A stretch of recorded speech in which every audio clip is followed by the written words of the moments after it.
we've all been there, right? Where you've like looked to get money from somebody or did raise money from somebody. And the minute they say yes, you're like, ah. And then the minute you get the check, you're like, okay. And then the first time you talk to them, they're like, how we doing? We don't want to talk. Let's not talk. Give me a month. Call me back in 3 months. That pressure is through the roof. Business is the ultimate sport, right? And the pressure is always on. Real life. If that shit ain't real life, it ain't real life. Just a real life street stars. You know what time it is. I'm curious, and this is even something that we battle with. When you start a business, at what point do you use your own money based on your own sales or own content? And at what point do you get a loan? I think you don't get a loan. Okay. You don't get a loan. I mean, that's a recipe for disaster when you're first starting. You always want to do it with your own sweat equity if you can. Like the best businesses, like, and this is the way I got started, right? I didn't raise any money, I got fired. I was sleeping on the floor, and I was doing software, and I went to this company, Architectural Lighting here in Dallas, and I was like, I got nothing, right?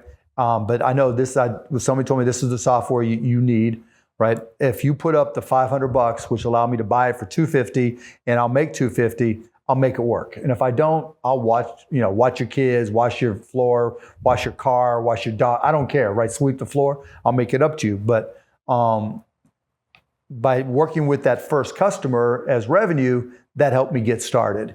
And it took me a while. I mean, it was another 9 months before I moved out of the shithole I was in. But starting that way, finding something that you can make, finding something you can sell on your own. You can be a videographer, you can be an audio guy, right? Where you just train yourself and use your skill and you prove it. And then people keep on giving you referrals and you get more and more business, right? That's the way all businesses work. Now, if you go out and think you're going to get a loan, first of all, the bank's going to say, what?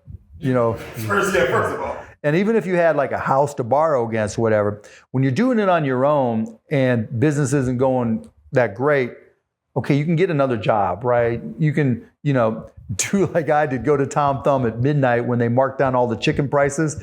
No lie, that's what my friend and I would go, and at midnight they'd take these chicken packs and mark them down to $1.29, and we'd buy a couple of them, stick them in the fridge, and it was just smart shopping, right? Just to get it done.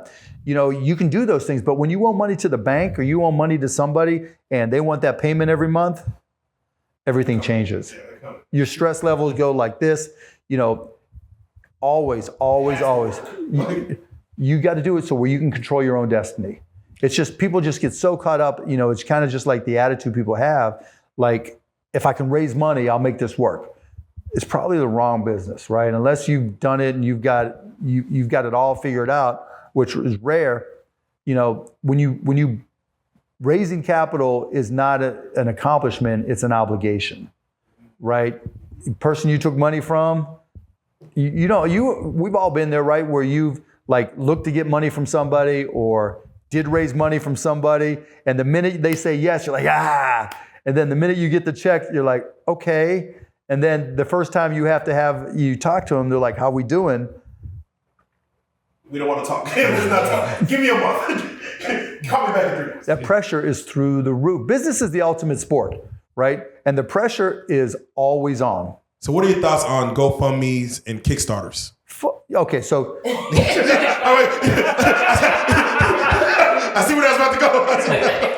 GoFundMe is a different deal, right? Like if you're hurting and you need, you're sick or whatever, and that's the only way you're going to pay your medical bills, okay, do it. Kickstarter, if you got to have a product to sell on Kickstarter, right? The equity crowdfunding stuff where you just like make a promise, that's tough. And even on Kickstarter, if you make a promise to sell a product, there's a lot of people that don't deliver. And to me, my heart couldn't deal with that, right? I mean, I would implode. Like, I promised you this widget, and I couldn't make and deliver the widget. I don't know what I'd do.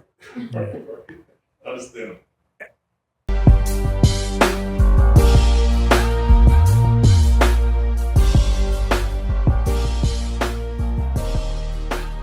Shout out Reallyfe Street Stars, nigga.